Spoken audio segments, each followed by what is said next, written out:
MGR TV நேயர்களுக்கு அன்பு வணக்கம். நம்மோடு சர்வதேச அரசியல் விமர்சகர் பேராசிரியர் திரு கிளாட்சன் சேவியர் இணைத்திருக்கிறார். வாருங்கள் அவரோட பேசலாம். சார் வணக்கம். வணக்கம். இஸ்ரேல் ஈரான் போர் அதிதீவிரத்தை எட்டி இருக்கிறது. எங்கு பார்த்தாலும் குண்டு மழை. இஸ்ரேலிலும் சரி ஈரானும் சரி நிறுத்த முடியாத அளவுக்கு தாக்கி கொண்டிருக்கிறார்கள். இப்போ என்ன ஸ்டேட்டஸ், கரண்ட் ஸ்டேட்டஸ்? இப்போ இருக்கிறது ஒரு மிகவும் ஒரு இக்கட்டான ஒரு சூழ்நிலையை நோக்கி போய்கிட்டு இருக்கு. முன்ன இஸ்ரேலுக்கு உள்ளேயே தான் பாலஸ்தீன் இஸ்ரேலுக்கு இருந்த சண்டை அது பெருசாகி பூதாகரமாக கிளம்பி இன்னைக்கு பல்வேறு பக்கங்களில் நிற்குது. இப்படி நிற்கிறதுனுடைய தாற்பயங்கள் ரொம்ப அதிகம். ஏன்னு பார்த்தீங்கன்னா, இஸ்ரேலை சுற்றி இருக்கக்கூடிய நாடுகள் ஓரளவுக்கு இஸ்ரேலை சார்ந்தும் அவர்களை தாக்காமல் இருந்த போதிலும் இஸ்ரேல் அவர்களை பயன்படுத்தி மற்ற நாடுகளை தாக்குவதற்கான தளங்களாக பயன்படுத்துகிறாங்க. அது சிரியாவாக இருக்கலாம். ஈதுக்கு ஒரு நாள் முன்னாடி பெய்ரூட்டில் அவங்க குண்டுமழை பார்த்தோம். இதே மாதிரி தான் ஈரானையும் அவங்க தாக்க நினைக்கிறாங்க. எப்படின்னு பார்த்தீங்கன்னா, இந்த நாடுகளில் பேசிஸ் அதாவது விமான தளங்கள் இஸ்ரேலுக்கு உகந்தவையாக இருக்குது. அதனால் அவங்க அங்கேருந்து நேரடியாக இஸ்ரேலை குறிவைக்கிறதுக்கான வாய்ப்புகள் அதிகம். அதே சமயத்தில் ஈரான் வான்வழி தாக்குதல் மூலமாக இந்த விஷயங்களை நேரடி விமானங்கள் மூலமாக நடத்த முடியாது. ஏன்னா இந்த தளங்கள் விமான தளங்கள் கீழே இருக்கிறதுனால அவங்க ரொம்ப சுலபமாக அவங்களுடைய விமானங்களை சுட்டு வீழ்த்துறதுக்கான வாய்ப்பு இருக்கு. இந்த ஒரு சூழ்நிலை தான் இந்த கடந்த ஒரு வாரத்துக்கான இந்த போரினுடைய உக்கரத்தை நம்ம பார்க்குறோம். இஸ்ரேல் ஏற்கனவே அவங்களே சொல்றது என்னன்னா, ஈரான்ல எங்கெங்க குண்டு போடணும்னு எங்களுக்கு தெரியும். அங்கே உள்ளே எங்களுடைய உளவுத்துறையினர்கள் இருக்காங்க, மொசாத் ஆட்கள் இருக்கிறாங்க. அதை ரொம்ப துல்லியமான அந்த தகவல்கள் நமக்கு இருக்கு அப்படின்னு உளவு தகவல்கள் இருக்கு. ஆனால் இஸ்ரேலை பொறுத்தவரையில் இஸ்ரேலில் இருக்கக்கூடிய உளவு தகவல்கள் எந்த அளவுக்கு ஈரானில் இருக்குன்னு நமக்கு தெரியாது. இந்த தொடர் குண்டு மழைகளில் இருக்கக்கூடிய ஒரு பெரிய பிரச்சனை என்னன்னா, யார் எங்க இருக்கிறாங்கன்னு குறிவைத்து தாக்குதல் கிடையாது. ஒரு பகுதியை மட்டும் மனசுல வச்சுக்கிட்டு அங்க குண்டுகளை போடுறது. இப்போ தொடர்ந்து போருக்கான அது அந்த அன்எத்திக்கல் தானே. அதுக்குன்னு ஒரு சில வழிமுறைகளை வகுத்து தந்திருக்குல்ல. அந்த வழிவகைகளை தாண்டி செயல்படுறாங்க ரெண்டு பேருமே நல்ல தெளிவா தெரியுது. ஏன்னா இஸ்ரேல் போட்ட குண்டுகள் எல்லாமே சிவிலியன் இடத்துல தான் போட்டிருக்காங்க. முதல்ல மட்டும் நியூக்ளியர் ஃபெசிலிட்டியில் போட்டதும் அந்த ஆய்வுகள் நடந்த நிறுவனங்களில் போட்டிருக்காங்க. அதுவே தவறு தான். நான் ஒரு நாடு இன்னொரு நாட்டின் மேலே தாக்குதல் நடத்துதுன்னா அந்த நாட்டுடைய இறையாண்மைக்கு மிகவும் எதிரானதாக இருக்குது. அதை நம்ம கொஞ்சம் கவனமாக பார்க்க வேண்டியிருக்கு. அது ஒரு புறம். இன்னொரு புறம் இன்னும் ரொம்ப முக்கியமான விஷயத்தை நம்ம கவனிக்கணும். இவங்க பதில் தாக்குதல் நடத்தும் பொழுது இஸ்ரேல் கதற அழுது. ஏன்னா இங்கே குழந்தைங்க இருக்காங்க, இவங்க மேலே குண்டு போட்டீங்க. இங்கே மருத்துவர்கள் இருக்காங்க, மருத்துவர்கள் மேலே குண்டு போட்டீங்க. இங்கே வைத்தியசாலை இருக்குது, அது மேலே குண்டு போட்டீங்கன்னு சொல்லி கதறதை பார்க்கணும். ஆனால் இதே காரியத்தை தான் இஸ்ரேல் கடந்த ஓராண்டுக்கும் மேலாக தொடர்ந்து குண்டு மழையை பொழிஞ்சிக்கிட்டே இருந்தாங்க அவங்க சொந்த நாட்டிலேயே, காசாவிலேயே. அப்போது கிட்டத்தட்ட 10 லட்சம் மக்கள் இருக்கக்கூடிய ஒரு பகுதியில் குண்டா போட்டு தீர்த்தா அவங்க தூங்குறதுக்கும் வழி இல்லை, பொருட்கள் வாங்கிறதுக்கும் வழி இல்லை. ஒரு மாதிரி ஒரு பஞ்சத்தினுடைய விளிம்புக்கு அவங்க தள்ளப்படுறாங்க. இதுதான் இந்த ரெண்டுக்கும் இருக்கக்கூடிய பெரிய வித்தியாசம். அப்போ நம்ம பார்க்க வேண்டியது என்னன்னா, இந்த உச்ச கட்டத்துக்கு வந்திருக்கிறதுக்கு காரணம் அவங்களே தான், இஸ்ரேல தான் காரணம். அப்போ இஸ்ரேல் மேலே உலகம் வச்சிருந்த மதிப்பு எல்லாமே அழிஞ்சு போச்சு. இனிமேல் பல 100 ஆண்டுகள் ஆகும்னு நினைக்கிறேன் சரி செய்யறதுக்கு. ஏன்னா இது அவ்வளோ சீக்கிரமாக இஸ்ரேலுடைய பேரை சரி செய்ய முடியாதுன்றது உறுதியான முறை. ஈரான் எதிர்பார்த்த அளவுக்கான பதிலடியை கொடுக்குதா? ஏன்னா இஸ்ரேல் ஈரானுக்கு அந்த அளவுக்கு கெப்பாசிட்டி இல்லைன்னு நினைச்சு தாக்கி இருக்கும். ஈரானுடைய தாக்குதல் வலுவானதா இருக்கா? ஈரான் நம்ம குறைத்து கணிக்கவே கூடாது. ஈரான் வசதியான நாடு. குறிப்பா எண்ணெய் வளங்கள்ல 3வது மிகப்பெரிய எண்ணெய் கிணறுகள் இருக்கக்கூடிய நாடு ஈரான். அடுத்தது அவங்களுடைய தாக்குதல் தன்மையும் ரொம்ப வித்தியாசமானது. ஹைப்பர்சானிக்ஸ் அப்படின்னு சொல்றாங்க. இந்த ஹைப்பர்சானிக் செஜில் அப்படின்னு சொல்லக்கூடிய அந்த ஏவுகணைகள் ஒளியினுடைய சப்தத்தை விட 5 மடங்கு அதிகமாக பாயக்கூடியது, தாக்கக்கூடியது. அப்போது இந்த மாதிரி ஒரு டெக்னாலஜி வச்சுக்கிட்டு இஸ்ரேல் அயர்ன் டோம் வச்சுக்கிட்டு இதை தாக்கணும்னு நினைக்கும் பொழுது இஸ்ரேலுக்கு இருக்கக்கூடிய பெரிய பிரச்சனை என்னென்னா நேரம் பத்த மாட்டேங்குது. ஒரு ஒளியை விட 5 மடங்கு அதிகமாக போகுது அப்படின்னா அப்படி நொடி கணக்கில் வந்து தாக்கிட்டு போயிடும். அதை டிடெக்ட் பண்ணுற அளவுக்கு டெக்னாலஜி இஸ்ரேலுக்கு இருக்கா இல்லையான்னு தெரியல. இல்லைங்கிற மாதிரி தான் தோணுது. ஏன்னா இந்த அட்டாக்ஸ் எல்லாமே வந்து இஸ்ரேல் என்ன தான் இன்டர்செப்ட் பண்ணாலும் அவங்களால வந்து முறியடிக்க முடியல. அடுத்தது மாஸ் அட்டாக்ஸ். மாஸ் அட்டாக்ஸ்னால் பல 100 குண்டுகளை ஒரே நேரத்தில் தாக்குறது. தாக்கும் பொழுது எந்த ட்ரோன் போய் அடிக்கும்னு நமக்கு தெரியாது. இப்போ இந்த ஒரு போரில் ரொம்ப வித்தியாசமான விஷயம் என்ன, இந்த ட்ரோனுடைய ஃபைட் வந்து ரொம்ப அதிகமாக இருக்குது. சிம்பிளான லாஜிக் என்னன்னு பார்த்தீங்கன்னா, ட்ரோனுடைய லாஜிக் என்னன்னு பார்த்தீங்கன்னா, முதல்ல வந்து ஒரு இடத்த அழிக்கிறதுக்கான அல்லது ஆயுதங்கள் அழிக்கிறதுக்கான விஷயங்களுக்கு மட்டும்தான் அந்த ட்ரோன் செயல்பட்டு இருந்தது. ஆனால் இப்போ என்ன பண்ணுறாங்கன்னா, உங்கள் முகத்தை அடையாளம் கண்டுபிடிச்சி மக்களை நேரடியாக சுடுது இந்த ட்ரோன், ஆளே இல்லாமல். இந்த டாக்டர் அவருடைய சாட்சியத்தை ரொம்ப ஆவேசமாக சொன்னார். அவர் சொல்கிறத பற்றி 1 மாதம் வந்து அவர் அங்கே தங்கியிருந்து சிகிச்சைக்காக அங்கே இருக்கார், சிகிச்சை கொடுக்கறதுக்காக. நிறைய நேரங்களில் இவரோட வேலை செய்கிறவங்க வீட்டுக்கு போகிறது கிடையாது. வீட்டுக்கு போனாங்கன்னா வர முடியாது. உடனே நான் போகிற வழியில் இந்த மாதிரி பிரச்சனை. அதோட ரொம்ப முக்கியமான விஷயம், அப்போ தான் ஒரு குண்டு வெடிச்சிருக்கு அந்த இடத்துல. அங்கே எல்லாரும் கீழே கிடக்குறாங்க. அந்த குண்டு போட்ட இடத்துல திரும்ப ட்ரோன் வருது. யாராவது அசைகிறாங்களான்னு பார்த்து ஆளை பார்த்து சுடுது. துல்லியமாக பார்த்து சுடுது. சுட்டோன்னே அவங்களுக்கு நிறைய உடம்பு ஃபுல்லாக காயமாயிருது. அவங்க காலப்போக்கில் அவங்க இறந்துடுறாங்க. இந்த மாதிரி ஆயிரக்கணக்கான பேரை தினமும் இஸ்ரேல் கொண்டுகிட்டே இருக்கு. அப்போது வைத்தியசாலைகள் மேலே குண்டு போடுறது, மக்கள் கிரீன் ஜோன்னு சொல்கிறாங்க. கிரீன் ஜோன்னா கண்டிப்பாக அங்கே குண்டுகள் போடக்கூடாது. ஆனால் அங்கேயே போய் குண்டை போடுறோம். கேட்டால் ஹமாஸ் ஒழிஞ்சிருக்காங்க அப்படி இப்படின்னு சொல்லி இவன் கதைகளை சொல்கிறது. இது ஒரு பக்கம் இருந்தாலும் இதை நோக்கி குண்டு போடுறது யார் போட்டாலும் தவறு தான். அந்த வெடிகள் வந்து கடுமையாக எல்லாத்தையும் பாதிக்கும். இதை தான் வந்து ஈரான் என்ன பண்ணியிருக்காங்க, தெற்கே இஸ்ரேல் பகுதியில் இருக்கக்கூடிய அந்த வைத்தியசாலைகளை நேரடியாக குண்டு போட்டு அதில் ஒரு தாக்குதல் நடத்துகிறாங்க. இவங்களும் வந்து அதிகமான பாதிப்படைகிறாங்க. இஸ்ரேலை பொறுத்த வரைக்கும் செய்திகளை வந்து வெளியே விடுறதுல ரொம்ப கவனமாக இருப்பாங்க. எத்தனை பேர் இறந்தாங்க, எத்தனை பேர் உயிரோடு இருக்காங்க, எத்தனை பேருக்கு அடிபட்டிருக்கு, காயங்கள் இருக்குன்னு சொல்லி சொல்ல மாட்டாங்க. நான் சொன்னால் டிமாரலைஸ் ஆயிடுவாங்கன்றதுக்காக. இப்போ இந்த மாதிரி ஒரு சுச்சுவேஷனில் தான் நம்ம இந்த போரை நோக்கி போய்கிட்டு இருக்கோம்.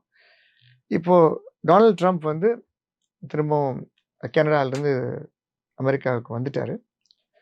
இந்த G7 சமிட்டில் கூட பாதி கூட அவர் கலந்துக்கல. கேள்விகள் எதுவும் நல்லா தெரியும். அதுக்கு முன்னாடி நிறைய அந்த குண்டுவெடிப்புகள் அதிகமாகிடுச்சுன்றதுனால திரும்ப வந்துட்டார். இவர்களுடைய பொறுப்பற்ற தனமும் இதுக்கு ஒரு காரணமாக இருக்குது.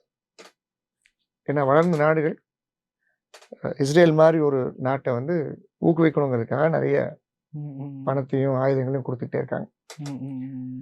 ஆனால் அது சரியில்லை அப்படின்றது எல்லாத்துக்குமே தெரியும். அது தொடர்ந்து அடுத்த கட்டத்துக்கு எப்படி போகுது அப்படிங்க பார்க்கறது ரொம்ப இன்ட்ரெஸ்டிங்காக இருக்கும். ஆனால் ரொம்ப சோகமாக இருக்கும். இல்லை, ட்ரம்ப் அவர்கள் தான் சொல்கிறாரு, நாங்கள் சொல்கிறத கேட்டிருந்தா இவ்வளோ பெரிய பிரச்சனைக்கே வேலை இல்லைன்னு ஈரானை நோக்கி சொல்லுகிறார். ட்ரம்ப் சொல்கிறதுல வந்து பாதி தான் உண்மை, மீதி உண்மை இல்லை. ஏன் இல்லைன்னா, ஈரான் நியூக்ளியர் டீல்லேருந்து பின்வாங்கினது யாரு? ட்ரம்ப் ஆட்சியில் தானே. ஒபாமா போட்ட ஈரான் நியூக்ளியர் டீலில் போன முறை ட்ரம்ப் ஆட்சிக்கு வரும்பொழுது அந்த நியூக்ளியர்லேருந்து விலகினது ட்ரம்ப் தான். விலகினதுக்கப்புறம் அடுத்து ஜோ பைடன் கவர்மெண்ட்டும் அதை பற்றி பெருசாக கவனம் செலுத்தலை. 4 வருஷம் ஓடிடுச்சு. இப்போ வந்து ட்ரம்ப் சொன்னதுனால தான் வெளியே வந்துச்சு. இப்போ வந்து ஐயோபியோன்னு கத்துனாங்கன்னா என்ன கூட அர்த்தமே கிடையாது. அவங்க சொல்கிறதுக்கு ஒரு லாஜிக் இல்லாமல் பேசுகிறாங்கன்னு அர்த்தம். இந்த போரில் அமெரிக்கா மறைமுக ஆதரவு தெரிவிச்சுக்கிட்டு இருக்கு, மறைமுகமாக அந்த எக்யூப்மெண்ட்ஸ்லாம் கொடுத்துக்கிட்டு இருக்காங்கன்றாங்க. அது உண்மையா? இஸ்ரேலுக்கு வந்து கொடுக்கறது உண்மைதான். ஆனால் இப்போ கொடுக்குறாங்களான்றது தெரியல. நான் இப்போ நிறுத்தி வச்சுருப்பாங்கன்னு நினைக்கிறேன். ஏன்னா ஏற்கனவே சண்டைகள் அதிகமாகுது. ஈரான் வந்து சாதாரண சின்ன நாடு கிடையாது. நீங்கள் குண்டு போட்டு தப்பிச்சு ஓடிலாம் கிடையாது. மிகவும் சக்தி வாய்ந்த நாடு. அவங்க நினச்சாங்கன்னா இப்போ இருக்கக்கூடிய நிலைமையில் மொத்த போரையும் உடனடியாக நிறுத்தத்துக்கு கொண்டு வர்றதுக்கான வாய்ப்புகள் அவங்ககிட்ட இருக்கு. அது ஆயுதங்களும் அவங்ககிட்ட இருக்கு. ஆனா அணு ஆயுதங்களை வச்சு சொல்றீங்க. ஆயுதங்களை வச்சு. இன்னொன்னு பேச்சுவார்த்தைக்கு அவங்க தயார்னு தான் சொல்றாங்க. எப்பன்னா இஸ்ரேலை தாக்குதல்களை நிறுத்த சொல்லுங்க, பேச்சுவார்த்தைக்கு. ஆனா என்ன இருந்தாலும் ஒரு அடுத்த 12லேருந்து 15 நாட்களுக்குள்ள நமக்கு நல்லா தெளிவா தெரிஞ்சு வந்துடும். ஒரு நாளைக்கான போர் செலவு மட்டும் இஸ்ரேல் நாட்டுல ஒரு நாளைக்கான போர் செலவு மட்டும் $700 மில்லியன். ஒரு நாளைக்கு 700 மில்லியன். அப்போ ஒரு மணி நேரத்துக்கான போர் செலவு மட்டும் $29 மில்லியன் நேரத்துக்கு. அப்போ ரொம்ப நாள் இதை தாக்கு பிடிக்க முடியாது. ரைஃபிள்ஸ் வேணும், வேற அமெரிக்காவிலேருந்து மற்ற நாடுகள்லேருந்து இவங்களுக்கு வந்து சப்போர்ட் தேவை. இந்த சப்போர்ட் இல்லை அப்படின்னா இவங்களால கண்டிப்பாக தாக்கு பிடிக்க முடியாது. அதனால தான் வந்து ஈரானியன்ஸ் வந்து மிரட்டுறாங்க, இஸ்ரேலை மிரட்டுறாங்க. இந்த மாதிரி நீங்கள் பண்ணீங்கன்னா நாங்கள் திரும்ப குண்டு வீச தான் செய்வோம்னு சொல்லி மிரட்டுறாங்க. அமெரிக்கா நேரடியாக இறங்க வாய்ப்பு இருக்குன்னு நினைக்கிறீங்களா? தற்சமயம் இப்போதைக்கு இல்லை. ஆனால் அது எல்லாமே மாறலாம், நாளைக்கு மாறலாம். வாய்ப்புகள் அதிகமாக இருக்கு. வாய்ப்புகள் இருக்கு. வாய்ப்பு எப்போ வேணா வரலாம். நம்ம அது கரெக்டாக குறித்து சொல்ல முடியாது. இல்லை, அமெரிக்காவினுடைய தலையீட்டுக்கு என்ன அவசியம்? இது இரு நாட்டுக்கு இடையிலான பிரச்சனை அப்படின்றத தாண்டி இது நிறைய பேசிக் கொஸ்டின்ஸ் இருக்குதுக்கு, நிறைய பதில் சொல்ல வேண்டியிருக்கு. இஸ்ரேல் உருவாக்கத்துக்கு காரணமாக இருந்தது அமெரிக்கா. ஓகே.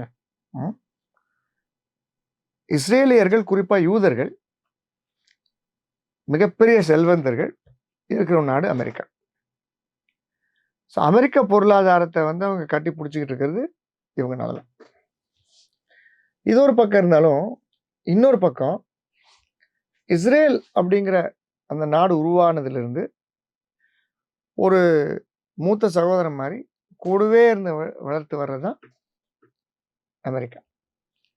அதனால இது ஸ்ட்ராட்டஜிக்காகவும் ஆயுதங்கள் ரீதியாகவும் மற்றபடி ஒரு சாலிடாரிட்டிக்காகவும் எல்லாத்துக்கும் சேரும் பொழுது பார்த்தீங்கன்னா அமெரிக்காவுக்கும் இஸ்ரேலுக்கும் ஒரு மிக நெருங்கிய தொடர்பு, நட்பு, உறவாடல் இருக்குன்றதை நம்ம பார்க்கலாம். இதில் இன்னொரு விஷயம், இஸ்ரேல் வந்து சில ஆண்டுகளாகவே, பல ஆண்டுகளாகவே இந்த பிரச்சனையில தான் இருந்துட்டு வருது. ஏற்கனவே காசாவை தாக்குனது, பாலஸ்தீன பிரச்சனை, இப்போ அடுத்து ஈரானுக்கு வந்திருக்கு. அதுக்கு முன்னாடி ஏகப்பட்ட பிரச்சனை. என்னதான் வேணும் சார் இஸ்ரேலுக்கு? இஸ்ரேலுக்கு அங்க இருக்கக்கூடிய அனைத்து இஸ்லாமியர்களையும் பாலஸ்தீனர்களும் அழிக்கணும். அழிச்சாங்கன்னா மத நோக்கம், அது மதம் மட்டும் இல்லை, இனம் மட்டும் இல்லை, நிலம் மட்டும் இல்லை, எல்லாமே. அதாவது இன்னைக்கு ஒரு அருமையான கவிஞர் ஒருத்தர் எழுதியிருக்காங்க, இஸ்ரேல் நீ இருக்கிறது திருட்டு இடத்துல, நீ சாப்பிட்றது திருட்டு சாப்பாடு, நீ உண்ற பழங்கள் எல்லாம் திருடி உண்ற பழங்கள், நீ இருக்கிற நாடே மற்றவங்க திருடி அடிச்சு புடுங்கின நாடு, நீ என்ன சமூக நீதி பத்தி பேச வரேன்னு கேட்குறாங்க. இல்லை, எந்த பேசிஸ்ல இவங்க அழிக்கணும்னு நினைக்கிறேன்? அதை தூண்டுறது எது? தூண்டுறது அப்படிங்கிறது 2-3 விஷயம். ஒன்று அரசியல், ஓகே. ரெண்டாவது ஆசை. எங்க நாடு, யூதர்களுக்கும் ஒரு நாடே கிடையாது உலகத்துல, இந்த நாட்டில் தான் நாங்கள் இருக்கணும் அப்படின்னு சொல்லி அந்த அழுத்தம் கொடுக்கறது. மூன்றாவதா பார்த்தீங்கன்னா அடையாளத்தை தக்க வச்சுக்கிறதுக்கு இது ஒரு வழி. ஓகே. இல்லாட்டி அவங்க இல்லை, அவங்களும் ஒரு கடவுளை வழிபடுறாங்க, அவங்க மதம் அப்படி சொல்லி கொடுக்காதுல்ல மற்ற மக்களை அழிக்கணும் அப்படின்னு சொல்லி. அதான் அவங்க வந்து பழைய ஏற்பாட்டுக்கு போயிடுவாங்க. போட்டு இந்த இடம் தான் எங்களுக்காக ஆண்டவர் ஒதுக்கப்பட்ட இடம், ஆண்டவர் தேர்ந்தெடுக்கப்பட்ட இடம் தான் இந்த கானான் தேசம். இப்போ பைபிளில் கானான் தேசம்னு சொல்றாங்கல்ல, இந்த கானான் தேசம்னு ஒன்று கிடையவே கிடையாது. அதுக்கப்புறம் அது எப்படியே உருவாகி வந்தது, அந்த காலத்தில் அந்த மாதிரி இல்லை. அப்போ இந்த நம்பிக்கைகள் தான் கதை, நம்பிக்கைகள் கதைகளா மாறுது, கதைகள் நம்பிக்கைகளா மாறுது. இல்ல, அதுக்காக அந்த கடவுள் அடுத்தவங்களை கொல்லணும்னு சொல்லியிருக்காரு. அதேதான் சொல்லுது. நீங்க ஜெரிகோ எடுத்து பாருங்க, பைபிள்ல நீங்க வேதத்தை எடுத்து பாருங்க. என்ன ஜோஷ்வா, இதான் அவங்க கோட் பண்றாங்க. ஜோஷ்வா என்ன சொல்றார்? நீ போ, அந்த நாட்டுக்கு போ, அங்க இருக்கக்கூடிய பெண்கள் எல்லாத்தையும் நீ மானபங்கப்படுத்து, குழந்தைகளை கொள்ளு, நீ வந்து. அது ஒரு காலகட்டத்துல ஒரு போர்க்கால சூழ்நிலை அப்படி சொல்லப்பட்டது. இவன் வந்து இன்னைக்கு அதை பண்ணுன்னு சொல்லி சொல்றான். ஓகே. இது வந்து லிட்ரலா எடுத்துக்கிறது. அதுக்கப்புறம் புதிய ஏற்பாடு வந்துருச்சு, நீ கண்ணத்தை காட்டு, அன்பு செய்ய நல்லா சொல்லிட்டு போயிட்டாரு. என்ன, ஆனா இவனுங்க அதுக்கெல்லாம் வரதில்லை. இயேசுவை யூதர்கள் ஏற்றுக்கொள்றது இல்ல, அது ஒரு சிலர் ஏத்துக்கிறாங்க. அது ஒரு இவரா ஏத்துக்கிறாங்க, ஒரு ப்ராஃபிட்டா. Okay okay okay. ஒரு போதகரா ஏத்துக்கிறாங்க. அது வேற கதை. இஸ்ரேல் இத கண்டிப்பா நிச்சயமா சும்மா விடாது. ஆனா இது டீஎஸ்கலேட் ஆகணும். அடுத்த 10-12 நாள்ல கண்டிப்பா கம்மி ஆகணும். இல்லாட்டி பெரும் பிரச்சனை ஆகப்போகுது. இந்தியா அந்த விவகாரங்கள்லாம் ரொம்ப சைலண்டாவே இருக்கு. இந்தியா என்ன ஸ்டாண்ட்ல இருக்கு? சைலண்டா மட்டும் இல்லை, கொஞ்சம் வயலண்டாகவும் தான் இருந்திருக்குது. அப்படியா? சைலண்டா இருந்திருக்கு அப்படின்னா, ஒரு போர் குற்றத்துக்காக நம்ம ஓட்டிங் பண்றோம் ஐநாவில். அதுக்கான அதிகாரப்பூர்வ தகவல்கள் இருக்கு அவங்ககிட்ட. இருந்தாலுமே நான் தள்ளி நினைக்கிறேன் அப்படின்னு சொல்லி சைலண்டா இருந்துச்சு. ஒருவேளை இவங்க அந்த பஞ்சசீல கொள்கை மாதிரி அந்த கொள்கையில் சொல்லியிருக்கிறது மாதிரி ரொம்ப குவாய்ட்டாக இருக்கலாம்னு நினைக்கிறாங்களோ, இல்லை வேணும்னே அது நம்ம சண்டை கிடையாது, 2 பேர் நமக்கு வேணும் அப்படின்னு சொல்லி விட்டு போகிறதாகவும் இருக்கலாம். நியூட்ரல் ஸ்டாண்ட் இருக்கிறது சில நேரங்கள் நல்லது, சில நேரங்களில் கொண்டு போய் நம்மளை தவறான வழியில் கொண்டு போய் விட்டுரும். இந்தியா பேசிக்காவே அது இஸ்ரேல் ஆதரவா பாலஸ்தீன் ஆதரவா? ஒரு காலத்தில் பாலஸ்தீன் ஆதரவாக தான் இருந்துச்சு. இப்போ இஸ்ரேலினுடைய ஆயுதங்கள் நமக்கு தேவை இல்லையா, அதனால நட்பு நாடா மாதிரி. இல்ல அப்படியாக இஸ்ரேல் அழிக்குது அப்படின்னா அது உலக நாடுகள் கூட கண்டிக்க மாட்டேங்குது. ரொம்ப கண்டிச்சுட்டு தான் இருக்காங்க. இல்ல அமெரிக்கா கண்டிக்கல, இப்ப பிரிட்டன், ஐநா கண்டிச்சுது. தினமும் ஸ்டேட்மெண்ட் இருக்காங்க. தினமும் அவங்க இதில் பேசிட்டே தான். அந்த யூதர்களுடைய எண்ணிக்கை தான் சார் எவ்வளோங்க சார்? அது உடனடியாக சொல்றது கொஞ்சம் சிரமம். ஓகே. இஸ்ரேல் இருக்கவங்களை பத்தி தெரியும், ஆனா வெளியெல்லாம் நிறைய இடத்துல பறந்துருக்காங்க. அதனால ஒரு கவுண்ட் அப்படின்னு நம்ம சொல்ல முடியாது. ஆனா அவங்க ஒரு மிகப்பெரிய பாப்புலேஷன்லாம் கிடையாது. ஓகே. இந்தியர்கள் மாதிரி அவ்வளோ பெரிய பாப்புலேஷன்.